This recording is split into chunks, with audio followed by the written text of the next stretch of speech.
Blessings, family. I just wanted to drop off some words to live by on this fantastic Friday. Although it's still snowing. Well, it's March. If you're home relaxing, maybe having a cup of hot chocolate or tea, maybe do a word search in the Bible on scriptures dealing with snow, and you just may find some encouragement. I posted something earlier on Facebook today, and I hashtagged it sermons in the snow, or sermons from the snow. Anyway, that's not what I'm here for right now. I just wanted to drop off some words to live by today, as I've declared it to be Don't Fall for the Fake News Friday. This is part 2. And these words to live by are, again, inspired by Genesis chapter 3, verses 1 through 3. It's a continuation of last week. I didn't realize it until the other night when I was preparing that some of what I'm about to share with you, I'm going to have to go back and insert in the first chapter of the book that I'm currently writing. Anyway, here goes. And this is from, looks like the Amplified version. It says, the serpent was clever, more clever than any wild animal God had made. He spoke to the woman. I think this may be the message.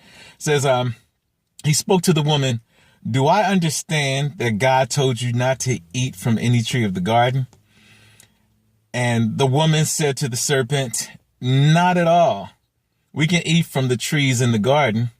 It's only about the tree in the middle of the garden that God said, don't eat from it. Don't even touch it or you'll die. Anyway. Initially, I was going to entitle this series, Don't Fall for the Head Fake Friday. I had only heard the title at the time a couple of weeks ago. But rather, after considering what's going on in our country, somewhat because of who's heading it, I knew what the topic and the title was exactly for. See, in junior high school, our football coaches had taught us not to fall for the head fake. What I mean by that is, like, we were not to determine which direction the ball carrier was going to go based on which direction that he leaned or moved his head. Because opponents would often move their head or lean in one direction, and once we committed to that direction, they would go in the opposite direction. Thus, we would get faked out, taken advantage of, and often embarrassed. To avoid the head fake, we were coached and told to focus on their waist or their belt buckle. In other words, we had to focus on their core. And that's because the head may lead, but it's the core of the body that controls the body.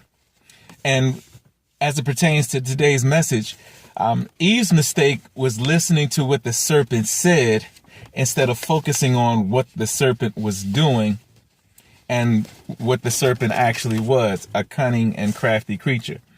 In other words, she followed his head instead of focusing on his core, his character.